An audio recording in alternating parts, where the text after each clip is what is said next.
हाय बच्चा लोग, कैसे हैं आप लोग। आशा करते हैं कि आप लोग बहुत अच्छे होंगे। बच्चा लोग, आज हम त्रिकोणमितीय त्रिकोणमितीय चैप्टर पर हम बातें करेंगे, जो कि 10वां क्लास यानी 10वीं में 10th में BSCB बिहार बोर्ड के 8वां चैप्टर है। बिहार बोर्ड के ये 8वां चैप्टर हुआ। बच्चा लोग, इसमें जो है लगभग में यदि इस चैप्टर को आप पढ़ लेते हैं तो आप कम से कम मैट्रिक में सब्जेक्टिव ऑब्जेक्टिव मिला के 16 से 17 नंबर का आराम से आप बना सकते हैं। इसलिए ये चैप्टर आपको मोस्ट इम्पोर्टेंट है और इसे ज़रूर आप देखिए, ये वीडियो देखिए और मेरा स्क्रीनशॉट यानी ये स्क्रीनशॉट ले लीजिए। बच्चा लोग, हम अभी ज़्यादा लंबा वीडियो नहीं बनाते हैं, अभी छोटा छोटा वीडियो बनाते हैं क्योंकि चैनल अभी नया है और हमें अपलोड करने में थोड़ी प्रॉब्लम हो जाती है, इसलिए हम छोटी छोटी वीडियो बना रहे हैं। और मेरा वीडियो यदि अच्छा लगे तो लाइक, सब्सक्राइब एंड शेयर ज़रूर कीजिएगा। और कहीं मिस्टेक होता है तो आप कमेंट ज़रूर कीजिएगा ताकि हम उस पर सुधार करें। और अच्छा लगे तो भी आप कमेंट कीजिएगा। और किसी नया टॉपिक पर यदि आपको वीडियो बनवानी हो तो भी आप हमें कमेंट कीजिएगा, सर इस टॉपिक पर या इस चैप्टर पर या इस सब्जेक्ट पर आप वीडियो बनाइए। बच्चा लोग, मिस्टेक तो हर कोई से होता है। हम तो कोई बड़ा विद्वान तो है नहीं और दुनिया में जितना भी लोग हैं सभी अपूर्ण होते हैं, पूर्ण आज तक कोई नहीं हुआ है। यदि पूर्ण हो जाएगा तो काया ही पलट जाएगा। चलिए बच्चा लोग, हम आगे चलते हैं त्रिकोणमिति पर। हाँ बच्चा लोग, मेरा नाम प्रमोद सर है, अब प्रमोद कुमार, प्रमोद सर। आप प्रमोद सर द्वारा जो है ये क्लास आप देख रहे हैं। चलिए बच्चा लोग, हम त्रिकोणमिति के बारे में बात करेंगे। त्रिकोणमिति यानी तीन कोणमिति, यानी तीन कोण या भुजा का माप। त्रिकोणमिति दो ग्रीक शब्द यानी त्रिगोनो और दूसरा हो गया मेट्रोन। त्रिगोण का अर्थ होता है त्रिभुज और मेट्रोन का अर्थ होता है माप, यानी त्रिभुज का माप। अच्छा लोग, यहाँ पर तो स्पष्ट हम समझा गए, यानी त्रिगोणों का मतलब होता है यानी ये भुजा, यानी तीन भुजा, यहाँ पे तीन भुजा हो जाए। अब हम परिभाषा जान लेते हैं त्रिकोणमिति का।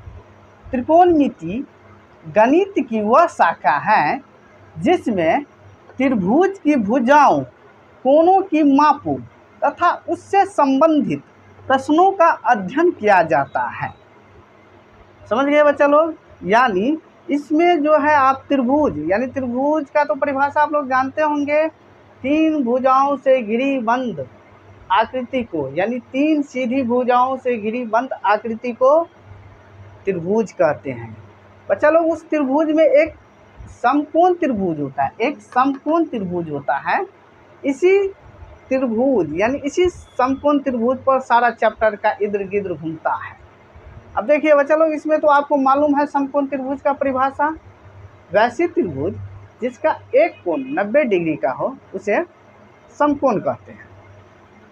इसमें देखिए यह लंब हो गया। इसमें बच्चा लोग हम दो चित्र बनाए हैं, दो फिगर बनाए हैं, तो दोनों फिगर का आगे क्या काम आएगा हम बताएंगे। पहला फिगर में आप समझिए, पहला फिगर यानी पहला फिगर में देखिए यहाँ पे ये कर्ण हो गया और ये लंब हो गया और ये आधार हो गया और यहाँ पर ये जो है 90 डिग्री बनेगा। कितना डिग्री का बनेगा बच्चा लोग? 90 डिग्री का बनेगा। 90 डिग्री का बनेगा। ये कोण आपको 90 डिग्री का बनेगा। तब चलिए हम आगे बढ़ते हैं। इस एगो पाइथागोरस प्रमेय के अनुसार, पाइथागोरस एक गणितीय है, उन्होंने ही ये फॉर्मूला का आविष्कार किए हैं।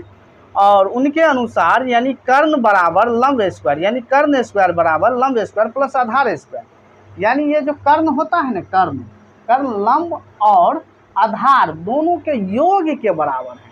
यानी कहने का तात्पर्य हुआ, यानी इसकी लंबाई या इसकी लंबाई दोनों को जोड़ने के मतलब जोड़ देंगे तब कर्ण आएगा, यानी इन दोनों के लंबाइयों के बराबर होगा कर्ण। तब देखिए दोनों तरफ हम वर्गमूल करने पर यानी कर्ण स्क्वायर बराबर लंब स्क्वायर प्लस आधार स्क्वायर। अब कर्ण स्क्वायर में देखिए यहाँ पर स्क्वायर कट गया, स्क्वायर कटने के बाद यानी यहाँ पर आपको कर्ण हो गया, कर्ण बराबर रूट अंडर लंब स्क्वायर प्लस आधार स्क्वायर। इसी प्रकार हम सभी का वर्गमूल करेंगे, इसी प्रकार ये भी आएगा, यानी लंब बराबर कर्ण स्क्वायर माइनस आधार स्क्वायर। अब देखिए यहाँ पे माइनस इसलिए हो गया कि हम बोले थे दोनों के योग के बराबर हैं, तो कर्ण यानी दो ठो मान दिया रहेगा तो तीसरा मान हम उस कर्ण में से घटा के निकालेंगे, यानी लंब दिया रहेगा तो कर्ण में से घटाएंगे, आधार दिया रहेगा तो कर्ण में से लंब को घटाएंगे। समझ गए बच्चा लोग? चलिए ये 3 फॉर्मूला आपको मोस्ट इम्पोर्टेंट है, स्क्रीनशॉट जरूर ले लीजिएगा। चित्र 1 में देखिए, अब यहाँ पर हम आ जाते हैं चित्र 1, चित्र 2 क्या काम करता है। चित्र 1 यहाँ पर यहाँ से फिगर ले लीजिए। चित्र 1 में देखिए AC आपको परपेंडिकुलर हो गया, इसमें भी आपको AC यहाँ पर हो गया, यानी परपेंडिकुलर ना, हाइपोटेन्यूज तो उसे कर्ण कहते हैं। यानी इसमें देखिए AC आपको कर्ण हो गया, AB आपको लंब हो गया, BC आपको आधार हो गया, BC आपको आधार हो गया, और कोण B आपको 90 डिग्री हो गया, और कोण C आपको थीटा हो गया। चलिए बच्चा लोग, अब हम जानते हैं चित्र 2 में हम आ जाते हैं। चित्र 2 में भी देखिए AC आपको कर्ण हो गया, AC आपको कर्ण हो गया, यानी इसे S से सूचित कर सकते हैं। AB आपको आधार हो गया, यानी A और B आपको आधार हो गया, और BC यानी BC आपको लंब हो गया, BC लंब हो गया, यानी इसे P से सूचित कर सकते हैं, इसे B से और इसे S से, यानी ये हो गया आपको AB परपेंडिकुलर, हाइपोटेन्यूज और बेस। देखिए कोण यहाँ पर A हो गया आपको थीटा हो गया। देखिए सब कुछ तो सेम है, लेकिन यहाँ पर 2 चीज़ आपको चेंज नज़र आ रहा है। कर्ण वही है, उसके बाद कोण 90 डिग्री B वही है, और यहाँ पर देखिए यहाँ पर ये आपको ये और ये नज़र आपको आ रहा है, यानी यहाँ पर C को हम थीटा माने हैं, कोण C को थीटा माने हैं, और यहाँ पे कोण A को थीटा माने हैं। ध्यान रखिए बच्चा लोग, नोट, हम समकोण त्रिभुज के दोनों न्यून कोण उसे कहते हैं जो 90 डिग्री से कम हो और 0 डिग्री से अधिक हो, उसे हम न्यून कोण कहते हैं। न्यून कोण में से जिस भी कोण को हम थीटा, अल्फा, बीटा, गामा, यानी जो भी हम एक सूचित कर सकते हैं, जो भी हमें मानना है हम मान सकते हैं, आदि मानेंगे। उस कोण के सामने वाला भुजा हमेशा लंब होगा, और उसके समलग्न भुजा, समलग्न मतलब उसके नज़दीक वाला भुजा जो है आपको आधार होगा। अब देखिए बच्चा लोग, सामने वाला भुजा, यहाँ पे हम कोण C को थीटा माने हैं, तो कोण C के सामने वाला भुजा कौन सा होता है? AB होता है, तो AB लंब हो गया। अब देखिए यहाँ पर हम कोण A को मतलब थीटा माने हैं, इसके सामने वाला भुजा क्या हो गया? BC हो गया, यानी BC इसमें लंब हो गया।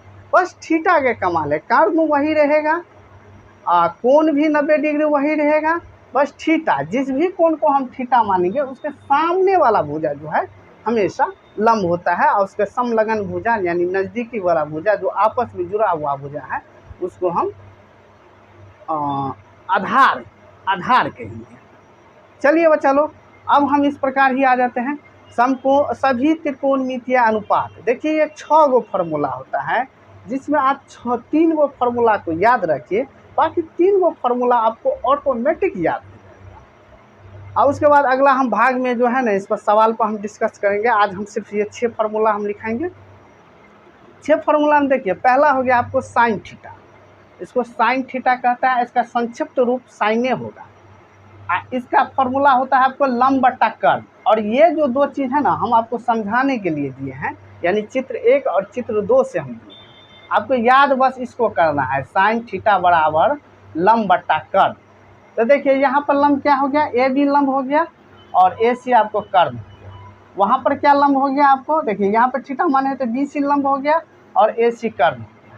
अब कोसाइन थीटा, इसे संक्षिप्त रूप में कॉस थीटा कहते हैं। अब कॉस थीटा का देखिए फॉर्मूला क्या होता है? आधार बटा कर्ण। तो आधार बटा कर्ण हो गया, तो यानी BC यहाँ पर देखिए आधार हो गया, और AC आपको कर्ण हो गया। यहाँ पर देखिए AB आपको आधार हो गया, और AC आपको कर्ण हो गया। थीटा की वजह से चेंज हो रहा है, देखिए सारा कुछ थीटा का मतलब वजह से चेंज हो रहा है। अब यहाँ पे टेंजेंट थीटा, टेंजेंट थीटा का मतलब संक्षिप्त रूप होता है टेन थीटा। टेन थीटा यानी लंब बटा आधार हो गया, आपको ये याद रखना है, टेन थीटा बराबर, ये सब नहीं, ये तो हाँ, लेकिन इससे भी ऑब्जेक्टिव बनेगा। जैसे मतलब ऑब्जेक्टिव आपको ये बन जाएगा कि मान लीजिए कोसाइन थीटा है, तो कोसाइन थीटा किसको कहा जाता है, कॉस थीटा को कि सेक थीटा को कि कॉट थीटा को, ऐसे ऑब्जेक्टिव आपको बन जाएगा। तो इसे भी याद रखिएगा, लेकिन ज़्यादातर इसको याद कीजिए। तो हम यहाँ पर टेन थीटा थे, टेन थीटा समझा दिए, लंब बटा आधार होगा, और यहाँ पर लंब बटा आधार होगा, ए बी आपको लंब हो गया, बी सी आपको आधार हो गया, वहाँ पर जो है बी सी आपको लंब हो गया और ए बी आपको आधार हो गया। चलिए बच्चा लोग आगे हम चलते हैं। कोसेकेंट थीटा, कोसेकेंट थीटा मतलब हो गया आपको कोसेक थीटा। याद रखिएगा साइन जो होता है ना, साइन का ही उल्टा आपको कोसेक थीटा होता है। मतलब समझिए ये दोनों सहोदर भाई हैं, ये इसका भाई है, तो इसमें कर्ण ऊपर चला गया और लंब नीचा आ गया। देखिए बस सेम वही है, ए सी ऊपर गया, ए बी नीचा आया, इसमें भी ए सी ऊपर गया और बी सी नीचा आ जाएगा, यानी पलट जाएगा। हमें मात्र इसको इसको इसको याद रखना है, अब बाकी तीन ठो फॉर्मूला उसी का उल्टा होगा। अब देखिए सेकेंट थीटा, इसको सेक थीटा सो भी कहा जाता है, सेक थीटा यानी सेक थीटा का होता है कर्ण बटा आधार, यानी कॉस का उल्टा हो जाएगा, कर्ण ऊपर चला गया आधार नीचा चला गया, यानी ए सी बटा बी सी, यानी ए सी बटा बी सी, ए सी बटा ए बी। अब हम छठा फॉर्मूला पर आते हैं।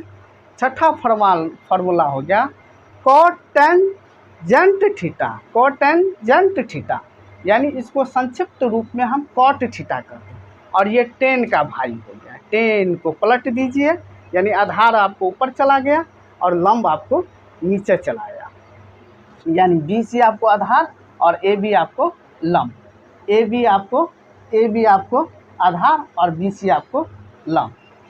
चलिए बच्चा लोग ये मेरा क्लास अब समाप्त होता है। इसका अगला हम जो है इसका भाग जो है 2 जो है बस हम 1 से 2 दिन में बना देंगे। लेकिन बच्चा लोग आप लोग को यदि मेरा क्लास अच्छा लगता है तो प्लीज़ आप लोग सपोर्ट कीजिए और हमें आगे बढ़ने के लिए यानी एनर्जी प्रदान कीजिए, ताकि हमें और भी अच्छा लगे अगला वीडियो बनाने के लिए। और मैं चाहता हूं कि मतलब जो है मेरा एगो टारगेट है, जो मेरा इतना सब्सक्राइबर हो जाएगा तो मैं ऑनलाइन भी क्लास देने लगूँ। और क्योंकि मैं नया हूँ तो मुझे अभी वीडियो लोड करने में भी अपलोड करने में थोड़ा प्रॉब्लम होती है। और मतलब कुछ बच्चों ने हमें कहा जो सर आप ऑनलाइन जो है यूट्यूब पर पढ़ाइए, और उन्हीं लोगों को कहने पर मैंने एक चैनल खोल दिया है जिसे पीके सर आप मैथिली। इसमें जो है मतलब सभी प्रकार का वीडियो बनाया जाएगा, यानी मैट्रिक से रिलेटिव, इंटर से रिलेटिव, यानी ऑब्जेक्टिव से रिलेटिव और सब्जेक्टिव से रिलेटिव हर विषयों का वीडियो बनाया जाएगा। ठीक है बच्चा लोग, अब चलते हैं, धन्यवाद।